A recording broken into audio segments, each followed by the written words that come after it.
Achievement hunting has been synonymous with gaming ever since it was first introduced back in 2005 with the Xbox Gamer Score. Whether that be completing a Call of Duty campaign on the hardest difficulty, picking up a collectible in the Assassin's Creed franchise, or storming to victory in the streets of Need for Speed, achievements have taken gaming to a new level. Today I'm going to show you what 7 years of trophy hunting looks like on a level 325 PlayStation account. So as you can see from the top right of the screen, we are level 325 on our PlayStation account. I've had this account since early 2016. So about 7 years, and you can see we've got 34 platinums, 226 gold trophies, 713 silver and 2064 bronze trophies. To make sure this video doesn't drag on for too long, there are a lot of games on this trophy list. I'm going to skip over the games where I've got sort of very low percentages, sort of 1 or 2%, because well, if there's only one trophy to cover, there's not really a point in covering it. So we'll mostly be going through the games where I've got most of the trophies or have platinum the game. So the first game that's on the list, and the game that's actually impossible for me to platinum now, is FIFA 15. I got 40 of the 46 trophies on this game. Some of the ones that I'm missing are online trophies, and unfortunately the servers were shut down for some of the older FIFAs a few years ago. So some of the online trophies, such as playing seasons with a guest and enabling a custom free kick or penalties after my virtual pro, are impossible because they do involve playing online. Make it to our first platinum on my trophy list, which is Need for Speed.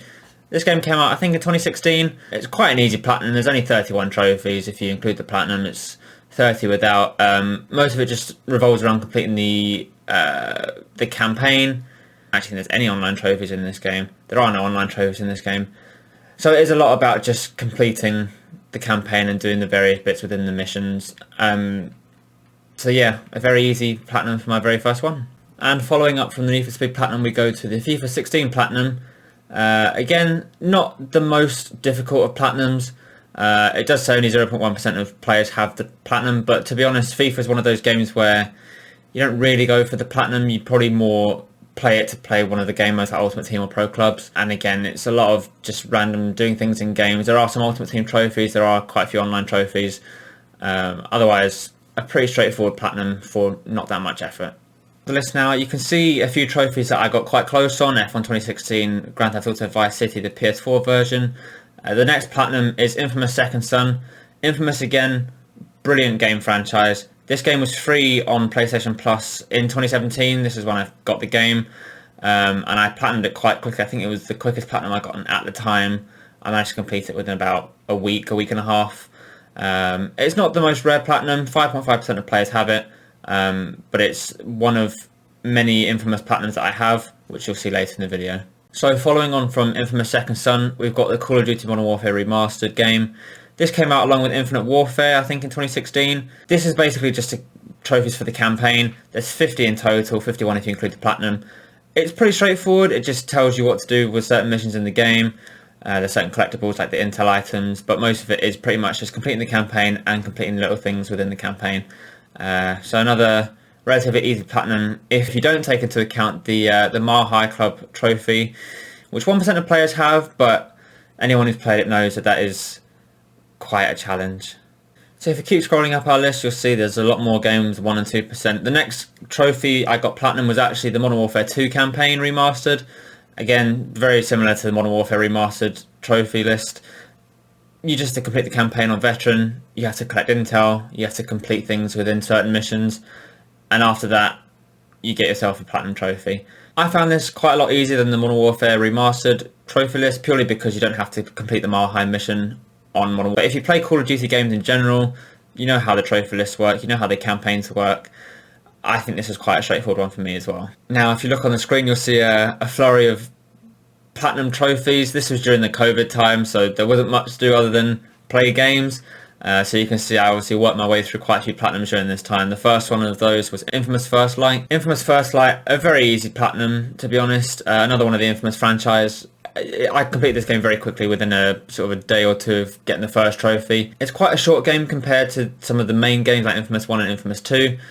But this one, yeah, a very easy platinum for me. It's been completed by 5.5% of people again, and it was a very easy one to add to the list. Again, another Infamous trophy. This one, I played Infamous when it first came out on PS3 in 2000, I think it was 2009 or 2011, and for the life of me I could never beat the final boss on hard.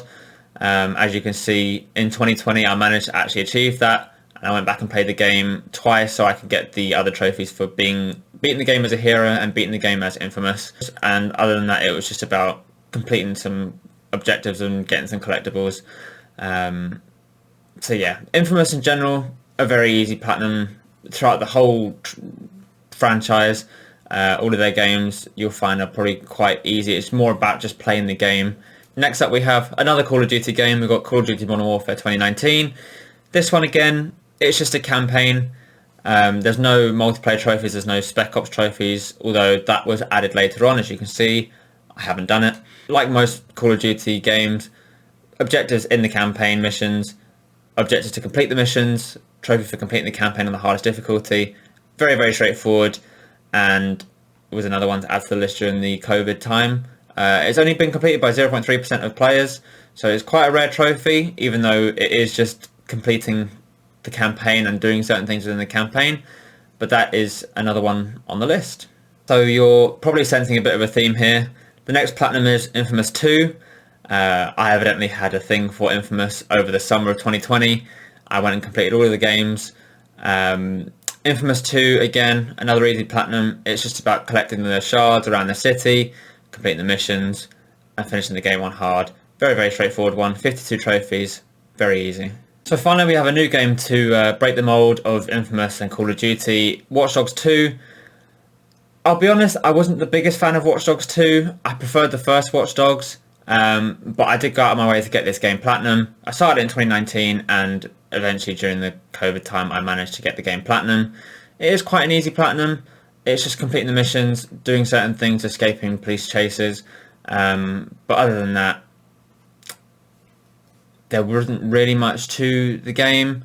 You got a trophy for completing each mission and obviously completing the final mission, and other than that it was just about doing certain things around the city.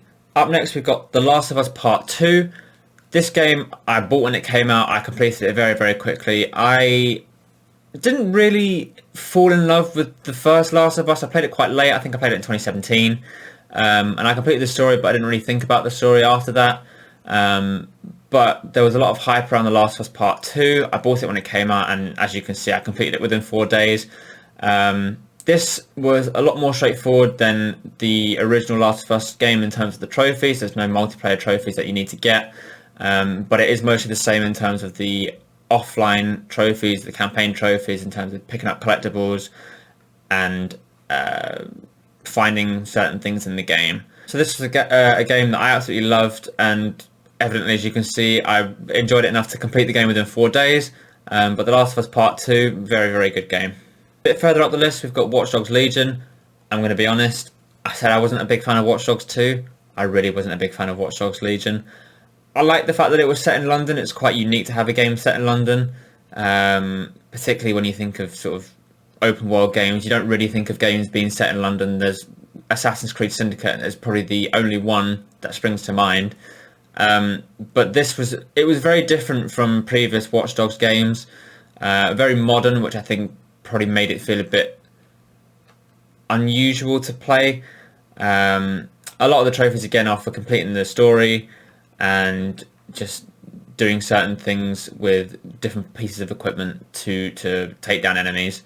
But again, this is one where I think the toughest part about it was the collectibles. Not that they were difficult to find, they were just very, very long process to find, like finding the audio logs, and there was one for painting, completing a paste up in every paste up location.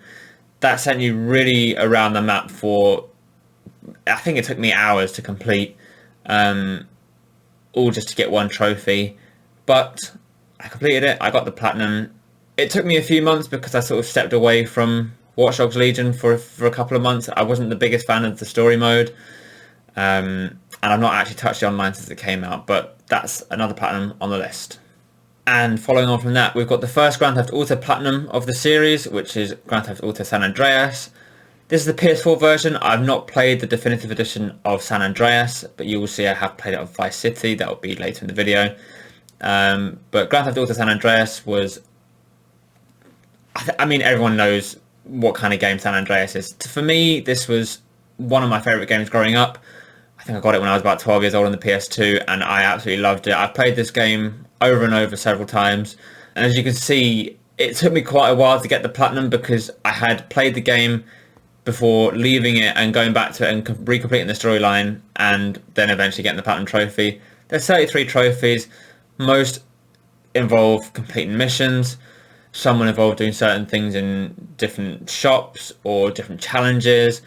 There are some probably funnier ones that you wouldn't expect to be considered trophies, like getting yourself arrested 50 times or drowning, or even failing a mission is considered a trophy as well. So there's lots of things where it gives you something different to do rather than just monotonously sitting through a story and trying to just complete missions to get trophy after trophy. It gives you sort of a bit more of a fun side to completing trophies, while maybe doing things that you wouldn't normally expect to get trophies for, such as drowning or failing a mission. Moving on to the next game, and a game that I think is generally really underappreciated, is Sleeping Dogs. I've actually got this platinum on the PS3 on my original account. It was the only platinum I got on that account, and I bought it for the PS4 and I platinumed it again. A very good game where you play in Korea, again, somewhere you don't really expect the game to be set, but you go around trying to take down a clan. And again, the trophies are not too dissimilar from what you'd expect them to be for sort of a combat game. It's completing trophies, getting to certain levels, doing some unusual things around the town, such as killing someone with a fish, and just a load of different things, you know, completing sort of the challenges around the world after you complete the missions, 100% in the game, completing street races, collecting all the lockboxes. So it's a lot of just completing missions and collectibles, but there are some fun trophies in here as well, which make it all a great experience. And it was quite an easy platinum. There is a bit of a gap between me completing it and starting the game. That is because one mission in particular I found very difficult to complete, but eventually once I'd completed that, I flew through the game and got the platinum in 2021. Next on the list, we've got SpongeBob SquarePants Battle for Bikini Bottom Rehydrated. Again, I love SpongeBob growing up. I'd be shocked if you're a kid who's my age who didn't enjoy SpongeBob growing up. So this is a bit of a nostalgia trip for me, playing a game about a TV character that I watched for so long when I was younger. This was a really fun game to play. It reminded me of an older PS2 SpongeBob game that came out, I think, about 20 years ago now. It has sort of similar vibes to that game, so I think that's probably why I enjoyed it the most. But it is a lot of collectibles. You had sort of Patrick Socks, you had spatches for Mr. Krabs that you had to give him in exchange for doubloons. And yeah, it was just one of those games where, very chilled out game. There's not too much difficult things in the way of getting the platinum, and it was a great trip back to my childhood. So just like with San Andreas, I also got Grand Theft Auto 3 platinumed. This again, I platinumed at the start of 2022, but you can see I did start playing it in 2016. There were some trophies on this game that were quite long to complete, so I sort of left them aside and came back to them down the line. You'll see that there are some quite fun trophies, to be honest, like crushing a car at the junkyard, getting yourself arrested 20 times, killing 1,000 gang members and killing 1,000 people, blowing up 2,000 cars. I think the longest trophy to do in the game was either blowing up the 2,000 cars or collecting all 100 hidden packages, which is a theme of Grand Theft Auto games. They have hidden packages around the map or collectibles that you can get to unlock certain guns or armor that will be at your safe house. Those are probably the longest trophies to get, along with the 100% completion, which obviously you have to collect the packages to achieve. But yeah, going back to this game was really fun, and I'm glad I got the platinum for this one as well. So if you paid enough attention to the trophy list, you'll notice that whenever I seem to get games, I seem to do them in batches. Assassin's Creed is the next of those batches. I love Assassin's Creed. I think it's probably my favourite game franchise of all time. I'm not the biggest fan of the most recent games. As you can tell by Valhalla, I stopped at 1%. And you'll see with some of the more recent games like Origins and Odyssey that I also haven't really completed those games. But Assassin's Creed Revelations was the first Assassin's Creed I got 100% on. Again, a very quick platinum. I got this in around 2 weeks. And It is mostly what you'd expect from an Assassin's Creed game. It's completing the DNA sequences, it's 100% in the game, and it's picking up some collectibles and doing some side missions. There's not really much to Assassin's Creed games in terms of trophies. It is very straightforward in what you need to achieve, and this is one of those games. You can see it's been completed by 4.2% of people, so it's not the most rare platinum, but we will see some rarer Assassin's Creed trophies later on in the video. So I mentioned rarer Assassin's Creed trophies, and Assassin's Creed 2 is not one of those trophies. 6.1% of players have completed the platinum for this game, and again, it's another game that I started very, very late, or a long time ago, but ended up going back to last year to get the platinum. It's a very similar theme to Revelations and to all of the Assassin's Creed games. You have to complete the DNA sequences, obtain the collectibles, and complete the side missions. There might be some random miscellaneous trophies in there, such as pickpocketing some of the characters in the game. Other than that, very straightforward, and that is the second Assassin's Creed Platinum on the list. And next up we have Stray. Stray is a game I didn't expect to be playing.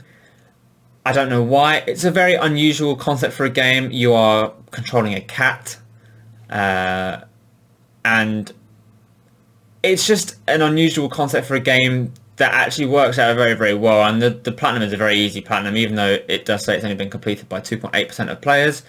A lot of the trophies you'll find are very straightforward, such as meowing 100 times, jumping 500 times. There are some slightly more time-consuming trophies, like sleeping for more than 1 hour. That is a real-life 1 hour trophy. It's not an in-game 1 hour. So you would have to leave your controller for an hour, go and do something around the house, do some cleaning, play another game, read a book, and you'll come back after the hour and that trophy will be completed. There are some which involve doing things in specific times or without being detected, and there's also a speedrunning trophy, which you can see here is for completing the game in less than 2 hours, which I managed to get. I think it's the rarest trophy on the game. I can imagine that people wanted to sort of take in the idea of playing a game as a cat, because it is such a unique concept and one that I think was executed really, really well. But this is a very, very fun platinum to get. Next up we have another Need for Speed Platinum, which is Need for Speed Heat. This game came out in 2020.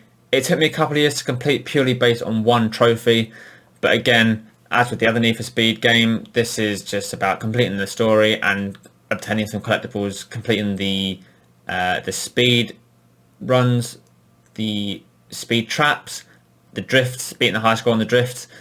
The one trophy that actually took me the longest to get, purely because I wasn't able to find an online crew, was reaching max level with the crew. And what I ended up actually doing was just going back onto the game randomly during 2022. I was in a crew previously that was sort of level 46, 47, hadn't been on the game for a while. I hopped on the game, and the second I hopped on, the trophy popped up. So that was an easy way to complete the platinum. But it is, generally speaking, quite a straightforward platinum. There weren't really any challenging moments on the game, although it is only 1% of players who have earned the platinum trophy for this game. Following on from Need for Speed Heat, we've got another Assassin's Creed game, this time Assassin's Creed Syndicate. I mentioned earlier that games set in London are quite rare. Assassin's Creed Syndicate is another one of those games that is set in London. It's set in 1600s London, I believe. This is one of the rarer Assassin's Creed Platinums. 2.2% of players have got the platinum. But again, we know the theme by now with Assassin's Creed games.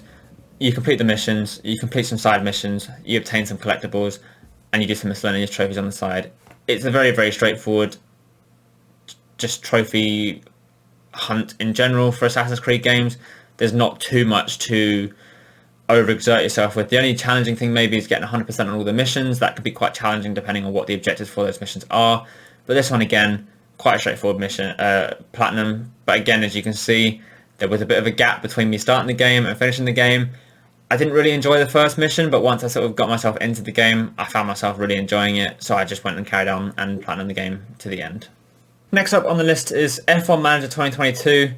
I really enjoyed this game. I think when I played it when it first came out, it was very buggy, which I guess is to be expected for a game that is having its very first release. They have since gone through and patched a lot of the issues that were wrong with the game at the start, so it's probably a lot more of a playable experience now. I haven't actually played it since I got the platinum, but for the few months I did play it, it was a very, very enjoyable game. I'm a big Football Manager fan, so seeing that translate to F1 and on the console, I know there's been Motorsport Manager on PC before, but seeing that sort of translate to PlayStation and being able to sort of manage your own team and build them up, I think was a very, very enjoyable thing for me, especially having played Football Manager and Championship Manager for about 20 years now. It was quite a unique challenge, something that I haven't been able to do before with something like F1. The Platinum is very, very straightforward. A lot of it just involves completing races, winning races, building up your facilities to the maximum they can be, and winning the championship. So a very, very straightforward Platinum, and it's only been completed by 2.2% of players so far, but I don't really think it's sort of similar to FIFA. It's not a game where people are going to be going out of their way to get the Platinum trophy, I don't think. Next up, another Assassin's Creed game. I know. Assassin's Creed Liberation Remastered. I don't particularly remember that much of this game, even though I only played it 4 months ago. I completed the Platinum very quickly. Within 3 days, I completed it over Christmas. And I even managed to play it on Christmas Day, apparently. That's what I spent my Christmas in 2022 doing, was playing Assassin's Creed Liberation. But this was a game, like I said, I don't really remember what it involved, but you know what an Assassin's Creed game is. Completing the sequences, 100% in the game, picking up collectibles, maybe maxing out your sort of cavalry or your ship. Only 1% of players have the Platinum, but another very easy Assassin's Creed Platinum. Another FIFA Platinum next as well. This one I was very lucky to get when I did, because the FIFA 17 servers actually shut down not too long after I got this Platinum. As you can see, I got the game release, got a few of the sort of miscellaneous trophies for scoring a certain way or doing a certain style of play in the game. It wasn't really a trophy that I was going out on my way to get until I realised how close I was to getting the Platinum. I got the Platinum on the 29th of December 2022. Again, another 0.1% of players completed the Platinum because it's FIFA. You play the game to play the online game mode or the career mode. You don't really play it for the trophies, but it's another one that I managed to get, and I'm happy I got it just before the servers closed. Another Need for Speed Platinum. Now, this one, again, is a game I played a long time ago. I played it in 2017 when it first came out. I did a lot of the career mode at that time, but there were some miscellaneous trophies that I hadn't managed to get. I went out of my way at the start of this year to go and collect those trophies, and I got myself the Platinum in January. The trophies that I found hardest to complete were the speedrun trophies, purely because there were some that were just outrageous to complete. If I actually show you, there's a video of me getting the Platinum trophy. This one particular speedrun, I spent about 3 hours trying to perfect. There were a couple of times where I was sort of 1 or 2% off. Other times where I managed to just miss the 3-star miles per hour limit by about 1 or 2 miles an hour. Really, really gutting, but thankfully after a lot of struggle and pain and torture to get that trophy, I managed to get the Platinum. Only 0.4% of players have the trophy, so it's quite a rare one for Need for Speed, but that's another one. That was my first of this year, and another one to add to the list. So we have got one Grand Theft Auto trophy Platinum on the definitive editions. That is Grand Theft Auto Vice City. This one, it's not the most difficult Platinum, other than one particular trophy again, which is Take the Cannoli. Anyone who's played the game will know how much of a nightmare that trophy is. It involves you having to get your criminal rating to the Godfather rating, which is, originally it was a million score. It's now 100,000. They had to drop it with the definitive edition release. That was the one thing that stopped me from getting the Platinum on the PS4 version of Vice City, but luckily once they brought the rating down, I was able to get the Platinum on the PS5 version. It just involved a lot of having to do the same thing over and over again for a few hours in order to get the trophy, but it was thankfully the last one I had to get. Once I got that, that was the trophy done. And again, it's not the most common Platinum. 0.8% of players have the Platinum, but it's likely because that one criminal rating trophy puts players off. It didn't put me off. Eventually I went back and got it, and that is another Platinum. Next up we have Life is Strange Before the Storm. I played this game a few years ago. I didn't really understand the game, to be honest. It was one of those games I sort of played it, didn't really understand what was going on, deleted the game, didn't come back to it for a few years. But when I went back and played it, I really, really enjoyed the story. This one is quite a common platinum. 21.8% of players have got the platinum. It doesn't involve too much. It just involves completing each mission and completing the optional graffiti in the mission. That is all you have to do in the game. So there's 10 optional graffitis per mission. There's 3 missions. So very, very straightforward. Didn't take too long to complete in terms of overall playtime. And as you can see, I got it on the 21st of January 2023. But a common platinum, so not one to overly shout about really. We've got some more FIFA trophies as well. FIFA Platinums, FIFA 23 and FIFA 20. FIFA 23 was very, very straightforward. This was probably the most straightforward of any of the FIFA Platinums I've got because they didn't require too much time, and a lot of them I got through just playing naturally anyway. The only ones that I sort of had to go out of my way for were the Volta trophies. I'm not a big fan of the Volta game mode, so I don't really play it. But thankfully it wasn't as time consuming as it has been for other editions of FIFA, as you'll see in the next segment. But this one was just very, very straightforward. It just involves doing certain things in matches, doing things in Ultimate Team, doing things in the career mode, and then completing some of the Volta challenges as well. So very, very straightforward platinum. Again, 0.1% of players have completed it because it's FIFA. No one's going to go for the platinums in a FIFA game. Except for me, evidently, because FIFA 20 is next on the list. I think this is the rarest, according to PSN trophies, this is the rarest platinum that I have on my trophy list entirely. 0.1% of players have earned the trophy purely because of this trophy here. Maxing your avatar's overall rating in Volta Football. When I first started this, I didn't really know what to expect from it. I obviously completed the Volta story in 2020, but I never went out of my way to max out my overall rating. And it was only when I went back and played the game at the start of this year that I realised why I hadn't unlocked it, or why only 0.1% of players had unlocked it. I genuinely think I must have spent about 4 straight days playing the same 3-minute match over and over and over again, just to level up my pro enough to get the trophy, which thankfully I managed to get after a long struggle of playing through that game mode. It made me never want to touch Volta again, if I'm completely honest. That was enough games of FIFA to last me a lifetime. But thankfully I got it out of the way. It is my rarest trophy, so I'm quite glad I did accomplish that. And it is the rarest platinum as well, so that's an added bonus really. One of the last ones on my list is Telling Lies. This is a very, very straightforward game. It is pretty much a storytelling game. You just have to go through time, and you have to make sure you search for specific keywords to find videos. It's a very unusual game, but I managed to actually get to platinum in under an hour. I got it in 51 minutes. It's obviously my fastest platinum by far. Very unusual game where you're sort of trying to piece together a certain situation, and as you can see, there's not really too many difficult trophies, and I think the platinum percentage gives that away as well. 13% of players have platinum the game. A very, very easy one. I don't have many very easy platinums on my list, but this is definitely one of them. Up next we have Train Sim World 3. I've played Train Simulator on the PC. I've played Train Sim World 1 and 2. The trophy lists for Train Sim 1 and 2 are very, very difficult compared to Train Sim World 3.